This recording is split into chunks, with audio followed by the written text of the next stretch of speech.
Hola, muchísimas gracias por entrar al canal. Hemos preparado un pequeño ejercicio en donde vamos a combinar el análisis de un circuito RLC en serie y obviamente para hallar su solución vamos a hacer uso también de algunas leyes de electricidad, de circuitos y por supuesto de ecuaciones diferenciales. Aquí lo importante es, bueno, nuestro sistema dado por nuestra fuente, el interruptor, el inductor, el resistor y el capacitor. Bueno, en un determinado instante cerramos. Ahora vamos a asumir que el capacitor no tiene una carga inicial y que el inductor tampoco tiene una corriente inicial. O sea, nuestras condiciones iniciales van a ser cero. Muy bien. Desde el punto de vista de análisis de circuitos, cuando cerramos el interruptor, comienza a fluir corriente de la fuente hacia el circuito. Ahora, ¿qué es lo primero que se va a tener una vez que se cierre el circuito? Bueno, que se va a cumplir la ley de voltajes de Kirchhoff, que dice que la suma de las elevaciones y caídas de potencial en una trayectoria cerrada es cero. Para lo cual vamos a establecer primero las caídas y elevaciones de potencial en los elementos. Empezamos primero con el capacitor. Vamos a asumir que la corriente entonces entra por el lado izquierdo. Entonces ese va a ser el nodo positivo. Así que las polaridades para los elementos van a ser más menos de izquierda a derecha. Entonces vamos a tener las polaridades como están mostradas: BL, BR y BC. En el caso de la fuente, vamos a asumir, aunque es una fuente alterna, pero nos conviene mantener o indicar una polaridad con el positivo en la parte de arriba. Entonces, una vez que se cierra el circuito, el extremo positivo de la fuente es el que va a empujar a la corriente para que fluya a través del resto de los elementos. Ok, entonces aplicando la ley de voltajes de Kirchhoff, la suma algebraica de los voltajes que están presentes en esta trayectoria cerrada va a ser, recuerden que vamos de menos a más, es una elevación. Si vamos de más a menos en la polaridad es una caída. Es decir, B va a ser positiva, BL va a ser negativa, BR va a ser negativa, BC va a ser negativa y la suma algebraica tiene que sumarme 0. Esta va a ser nuestra primera ecuación. Bueno, ahora, ¿qué tenemos que hacer para completar el modelo completo? Vamos a ir ahora por elemento en el inductor. El voltaje en el inductor está dado por la siguiente expresión. Es proporcional a la inductancia, que finalmente es una constante, por la variación en el tiempo de la corriente. O sea, BL es igual a L por la derivada de I respecto a T. ¿Ok? Esa va a ser la ecuación 2. En el resistor es más sencillo, es proporcional a la resistencia y a la corriente que lo atraviesa, ecuación 3. Mientras que en el capacitor, lo que sabemos es que la corriente es proporcional al cambio del voltaje en el capacitor por el valor de la capacitancia, va a ser ecuación 4. Entonces aquí, como ven, todavía no aparece la carga, nos piden que el modelo del sistema lo demos en términos de la carga. Así que vamos a tener que buscar otra ecuación ahí que nos pueda enlazar. En este caso vamos a recordar que la carga es la derivada, la corriente es la derivada de la carga en el tiempo, o la variación de la carga en el tiempo es la corriente. Entonces va a ser la ecuación 5. Muy bien, vamos a sustituir la ecuación 5 en 4, de tal forma que la carga, mejor dicho, su variación en el tiempo de la carga es proporcional a la capacitancia por la derivada del voltaje del capacitor. Si hacemos una integración, entonces la carga va a ser igual a C por el voltaje en el capacitor. Vamos a llevarla a la ecuación 2. Entonces el voltaje del inductor va a ser L por la derivada de la corriente respecto al tiempo, pero vamos a sustituir a la corriente por la derivada de la carga. Entonces el voltaje en el inductor va a ser la inductancia por la segunda derivada de la carga respecto al tiempo. ¿Ok? Esta va a ser nuestra ecuación 7. Entonces ya tenemos una expresión del voltaje del inductor en términos de la carga. En el caso de la corriente en términos de la carga, pues es la ecuación 5. ¿Ok? Y ya tenemos también al voltaje del capacitor en términos de la carga, que es la ecuación 6. Entonces vamos a combinar la ecuación 5, 6 y 7 en la ecuación 1.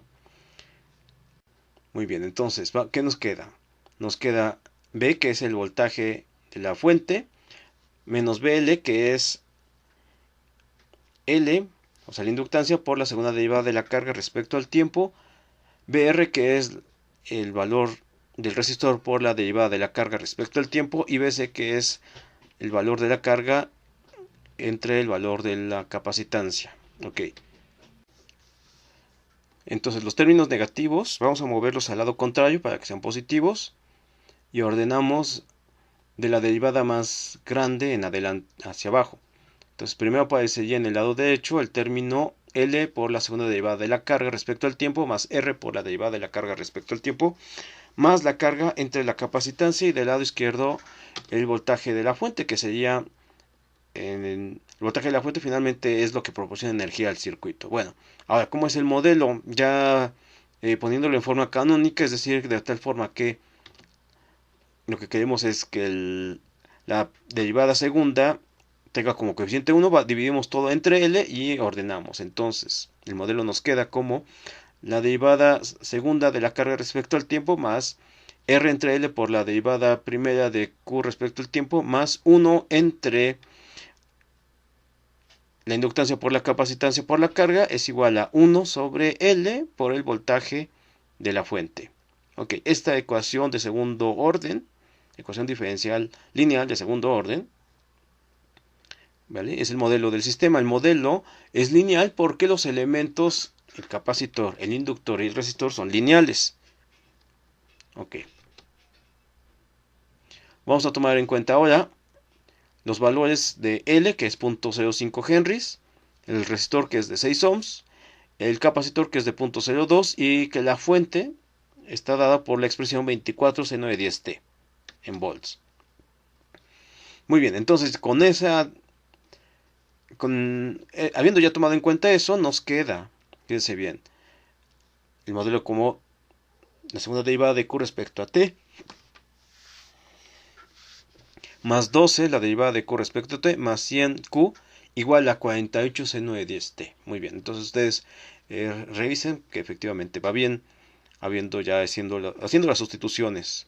Bueno, entonces nuestra ecuación diferencial, ¿de qué manera vamos a resolver? Necesitamos también conocer sus condiciones iniciales. Entonces, si nos decían que no está cargado el capacitor, o sea que Q en el instante 0 es 0, y también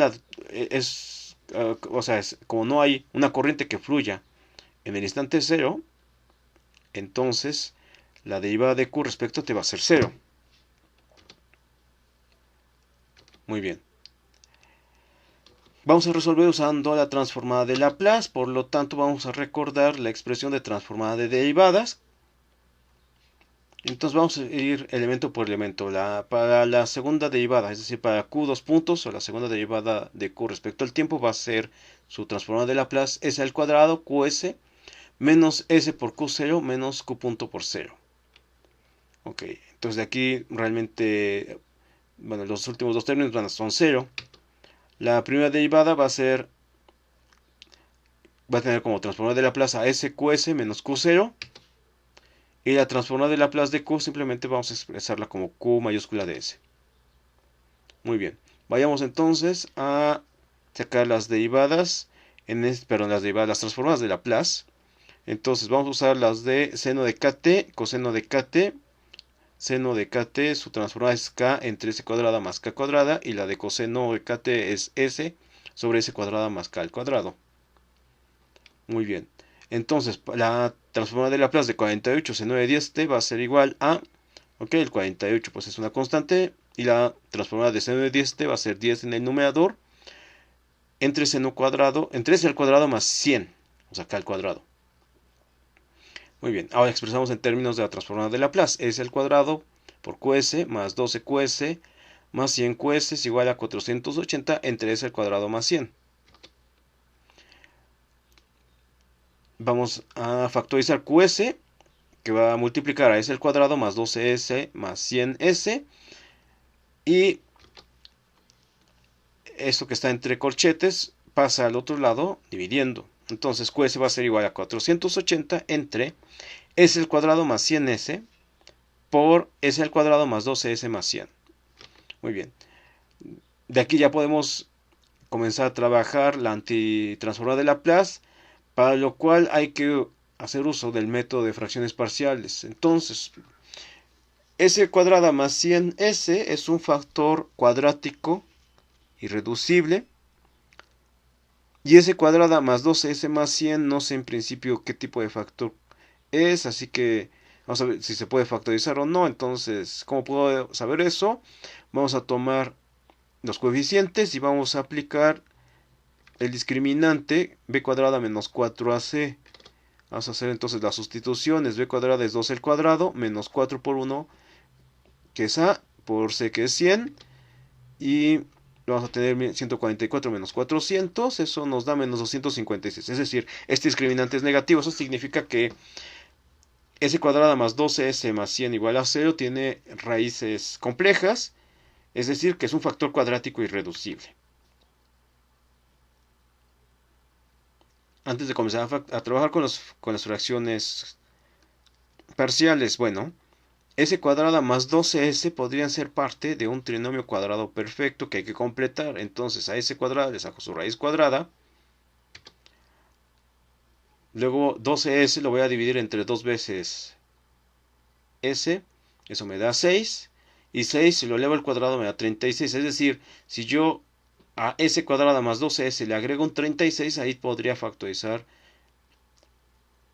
un trinomio cuadrado perfecto en un binomio al cuadrado. Así que lo que vamos a hacer es que a s cuadrada más 12s le vamos a agregar 36. Le quitamos también un 36 para no modificar. Ok, más 100. Entonces los primeros tres términos corresponden a un trinomio cuadrado perfecto que se factoriza como s más 6 elevado al cuadrado y menos 36 más 100 son 64. Ok, entonces factorizo el s cuadrado más 12s más 100 como s más 6 elevado al cuadrado más 64. Muy bien, y ahora sí establecemos las fracciones parciales. El primer factor es s cuadrada más 100, que va a ser el primer denominador, y sus parámetros en el numerador serían as más b, bueno, en realidad a y b, y para el otro factor es más 6 al cuadrado más 64. En el numerador debe tener la forma cs más d. Entonces, lo que sigue es trabajar el lado derecho, es decir, s cuadrada más 100 y s más 6 al cuadrado más 64, que son los denominadores. Su común denominador es el producto. Entonces, ¿qué hacemos para hallar el numerador? Bueno, el mínimo común múltiplo o común denominador va a dividir a cada uno de los factores. Entonces, s cuadrado más 100 con s más 6 al cuadrado más 64 divide a s cuadrada más 100. Entonces ahí se factoriza el s cuadrada más 100 y nos quedaría el numerador, que es as más b, por s más 6 elevado al cuadrado más 64. Y luego dividimos nuestro común denominador entre s más 6 al cuadrado más 64, o sea, nuestro segundo denominador, y nos quedaría en el denominador cs más d por s cuadrada más 100.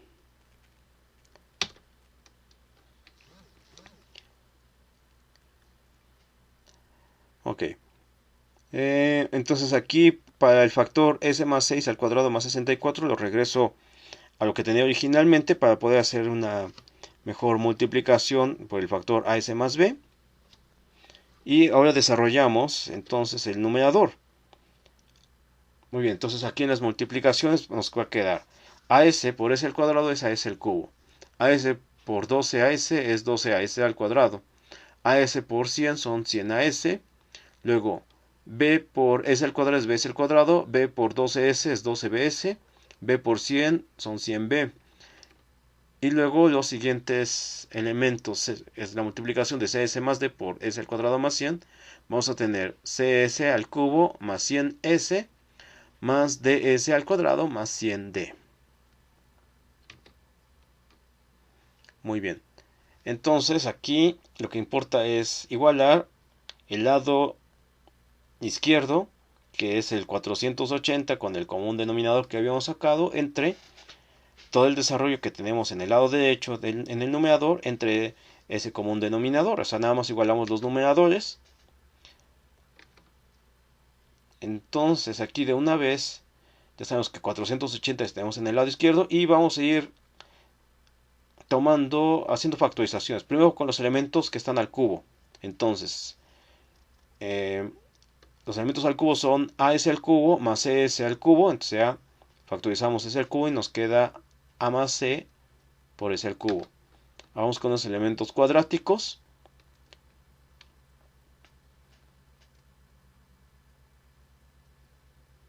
Que serían 12AS al cuadrado, BS al cuadrado, más DS al cuadrado. O sea, nos va a quedar 12A más B más D por S al cuadrado.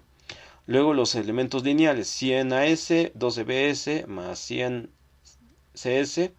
Es decir, nos queda 100A más 12B más 100C por S. Y por último, los elementos independientes, o sea, 100B más 100D. Ok, ahora por igualdad de polinomios, en el lado izquierdo no tenemos términos al cubo, así que los términos al cubo nos va a quedar como una ecuación. 0 es igual a lo que tiene como coeficiente S al cubo, que sería A más C. Ok, esa es una primera ecuación. La segunda ecuación va a ser, no tenemos términos al cuadrado en el lado izquierdo, entonces es 0. Y en el lado derecho, el término cuadrático es 12, el coeficiente cuadrático es 12A más B más D. Ok. Siguiente, vamos por los términos lineales. No hay términos lineales en el lado izquierdo. En el lado derecho tenemos 100A más 12B más 100C. Que multiplican a S. Muy bien. Y por último, en el lado izquierdo sí tenemos términos independientes, que es 480. Y los términos independientes en el lado derecho son 100B más 100D. Muy bien. Entonces aquí tengo un sistema de 4 ecuaciones con 4 incógnitas. Que si ustedes tienen una calculadora científica muy fregona, la puede resolver en un trancazo. Voy a resolverlo de forma, si no tuviera una buena calculadora. Entonces, lo que voy a hacer es, de la ecuación 1, despejo a va a ser igual a menos C. Luego, de la ecuación 4, voy a... Ok, voy a dividir todo entre 100. Y nos queda 4.8 es igual a B más D. Vamos a despejar B. B va a ser igual a 4.8 menos D. Ok, entonces fíjense, ya llevamos ecuación 5 y 6. La ecuación 6 la vamos a sustituir en la ecuación 2. O sea, 0 es igual a 12A más, y en vez de B vamos a escribir 4.8 menos D. Y luego más D. Entonces 0 es igual a 12A más 4.8 menos D más D. Aquí las D se cancelan. Me queda 0 igual a 12A más 4.8. Es decir, menos 4.8 es igual a 12A. O sea que A vale menos 0.4. Por tanto, C vale 0.4. Ahí C la vamos a sustituir en la ecuación 3. O sea, C es igual a 100 por A, que es menos 4, más 12B más 100 por C, que es 0.4.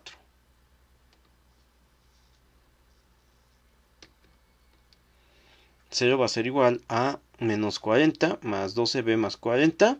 O sea, B va a ser igual a 0. Pues se cancelan ahí 40 con menos 40. 0 es igual a 12B. Entonces B es igual a 0. Y por último, sustituimos esto en lo que tenemos despejado de la ecuación 6. O sea, b es igual a 4.8 menos d. O sea, 0 es igual a 4.8 menos d. O sea que d vale 4.8. Muy bien.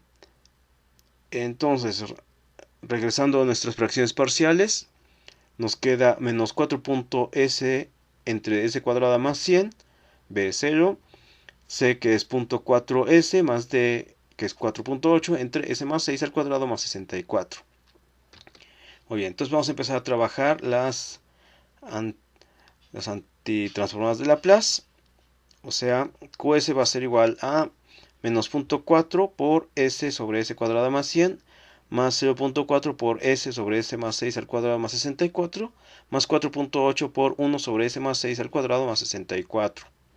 Ok, el primero, menos la transformada inversa de menos 0.4 sobre s cuadrada más 100. ¿A cuál se parece esta forma de s sobre s más 100? Se parece a la de coseno. Entonces, noten que ese 100 es k al cuadrado, o sea, k es igual a 10. Entonces, la transformada va a ser de s sobre s cuadrado más 100, va a ser coseno de 10t multiplicado por menos 0.4. Vayamos con la transformada inversa, quiero decir, de 0.4 por s sobre s más 6 al cuadrado más 64. Ok. Entonces, veamos que tiene... Fíjense bien, se parece a esta estructura. O sea, s, pero ahí tengo una menos a entre s menos a al cuadrado más k. Ok.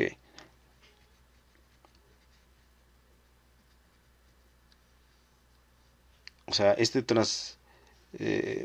traslación en la variable s en el tiempo se transforma como una multiplicación por una exponencial. Ok, lo que ocurre es que para que yo pueda aplicar plenamente la transformada, resulta que necesitaría que en el numerador tener también s más 6 y solamente tengo s, así que tengo que hacer aquí algunos pasos mágicos algebraicos que va a consistir en lo siguiente. Entonces, fíjense bien, tengo que agregar un 6 en el numerador, pero al mismo tiempo tengo que quitarle un 6, ¿vale?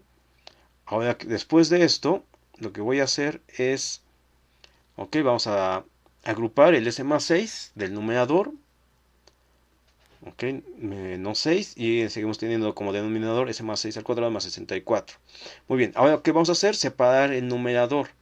Entonces, vamos a separar el numerador en dos elementos. El primero es s más 6.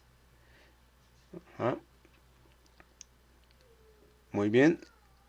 Entonces, el primero es s más 6 con el denominador s más 6 al cuadrado más 64, obvio multiplicado por el punto 4. Y luego, ¿qué voy a hacer con el menos 6? O sea, ese menos 6 lo voy a sacar de la transformada inversa. Va a estar multiplicado por el punto 4. Ok, entonces en el numerador me queda un 1. Y en el denominador sigo teniendo s más 6 al cuadrado más 64. Ok. Ahora sí, puedo aplicar entonces la transformada inversa de s menos a sobre s menos a al cuadrado más k al cuadrado, que va a ser e a la at por coseno de kt. Lo que pasa es que aquí a va a valer menos 6. Ok. Y para el otro, necesitamos aquí completar porque necesitamos que en el numerador tener un k. Es decir, tener k cuadrado de 64, si vemos la comparación. Entonces en el numerador necesito tener 8, pero también tengo que dividir al mismo tiempo entre 8 para no alterar. Muy bien, entonces ya con eso podemos hacer la transformación inversa al tiempo. Entonces, s más 6 entre s más 6 al cuadrado más 64 es e a la menos 6 por coseno de 8t. Ok, y todo eso multiplicado por el punto 4. Y para el otro término, el 8 entre s más 6 al cuadrado más 64 en el tiempo es e a la menos 6t por el seno de 8t. Y luego menos 6 por punto 4 entre 8 me da menos 0.3. Ok, por ahí nos hacía falta otra transformada inversa, que es la de 4.8 por 1 entre s más 6 al cuadrado más 64. Este ya lo habíamos sacado. Ok, entonces nada más hay que completar aquí con un 8 en el numerador. al mismo tiempo dividimos entre 8, entonces la transformada de lo que está entre corchetes, o sea, de 8 entre s más 6 al cuadrado más 64 es e a la menos 6t por el seno de 8t, y 4.8 entre 8 es el punto 06. Muy bien, entonces vamos a hacer la reducción de términos semejantes. Ok, vamos a anotar todo lo que nos ha dado la transformada inversa. O sea, Qt va a ser igual a menos 0.4 por coseno de 10t más 0.4 por e a la menos 6t por coseno de 8t, menos 0.3 por e a la menos 6t seno de 8t, más 0.6 por e a la menos 6t seno de 8t. Ok, reduciendo términos semejantes nos queda que Qt es igual a menos 0.4 por coseno de 10t, más 0.4 por e a la menos 6t por coseno de 8t, más 0.3 por e a la menos 6t seno de 8t. Ok, esta es la función que nos estaban solicitando desde el inicio, o sea, la función de la carga en términos del tiempo. Ok, vamos a dejarla de forma un poquito más catrín, un poquito más elegante. Qt es igual a menos 0.4 por coseno de 10t. Y voy a sacar como factor común a e a la menos 6t y a 0.01. Y dentro de paréntesis vamos a tener 4 por coseno de 8t más 3 por seno de 8t. Muy bien. Necesito la derivada para calcular la corriente. La corriente es la derivada de la carga respecto al tiempo. O sea que nos va a quedar, la primera derivada nos va a quedar, a ver, para el primer término sería coseno de 10t, su derivada es menos 10 por seno de 10t, ok, y recordemos que está multiplicado por menos 0.4. Muy bien. Y luego la derivada de 0.1 por e a la menos 6t por 4 coseno 8t más 3 seno de 8t, ok. A ver, primero saquemos la derivada de lo que está dentro de paréntesis, es decir, primero tenemos 0.1 por e a la menos 6t y ahora la derivada de lo que está dentro, que sería menos 4 por 8 por seno de 8t más 3 por 8 por coseno de 8t. ¿Ok? Y ahora la derivada de 0.1 por e a la menos 6t, que sería 0.1 por menos 6 por e a la menos 6t, por 4 coseno de 8t más 3 seno de 8t. Ok. Vamos a hacer aquí operaciones. Entonces el primer término nos va a quedar positivo. Nos va a dar 4 seno de 10t. El siguiente término nos va a dar menos 3.2 por e a la menos 6t seno de 8t más 2.4 e a la menos 6t coseno de 8t, y los últimos dos nos van a dar menos 2.4 por e a la menos 6t coseno de 8t menos 1.8 por e a la menos 6t seno de 8t. Ok, aquí el 2.4 e a la menos 6t coseno de 8t se cancela con su recíproco aditivo, o no, con su inverso aditivo. Entonces la carga nos va a quedar como, perdón, la corriente, que es la derivada de la carga respecto al tiempo, va a ser 4 por el seno de 10t menos 5 por e a la menos 6t seno de 8t. Ok, y notamos que si vamos como cuestión de verificar, fíjense bien, para el instante 0, la carga es 0. Ajá, y vamos a ver si es cierto. Vamos a sustituir entonces t igual a 0 en la carga. Ajá, entonces tendríamos menos 0.4 por coseno de 0 más 0.1 por e a la 0 por 4 coseno de 0 más 3 seno de 0. O sea, seno de 0 es 0, coseno de 0 es 1, ok, coseno de 0 es 1, entonces nos quedaría menos 0.4 por 1 y 0.4 por 1, entonces menos 0.4 más 0.4 da 0. Y la corriente, ok, para la derivada sería sustituir en i para t igual a 0, nos quedaría 4 por seno de 0, menos 5 por e a la 0, seno de 0, pero seno de 0 es 0, entonces aquí directamente se ve que nos da 0. Ok, entonces significa que esa ecuación es correcta. Bueno, ahora vamos a distinguir la parte transitoria de la parte estacionaria. La parte transitoria se caracteriza porque está multiplicada por una exponencial negativa que se va a ir amortiguando en el tiempo. o sea, se va a ir haciendo 0 conforme t tiende a infinito. Entonces, la parte transitoria va a ser 0.1 por e a la menos 6t por 4 coseno de 8t más 3 seno de 8t, mientras que la parte estacionaria va a ser menos 0.4 coseno de 10t. Entonces, cuando t se tiende a infinito, la parte transitoria se hace 0 y solamente el comportamiento va a ser equivalente a la parte estacionaria. Ese no se va a hacer 0 porque es un coseno que pues simplemente va a ir variando como una onda en el tiempo. Muy bien, entonces podemos establecer Qt transitorio es 0.1 e a la menos 6t por 4 coseno de 8t más 3 seno de 8t, y Q estacionario va a ser menos 0.4 coseno de 10t. Ok, ambas, recuerden, las unidades están en column. Ok, vamos a hacer el análisis de las gráficas, para lo cual me voy a ayudar con Wolfram Matemática.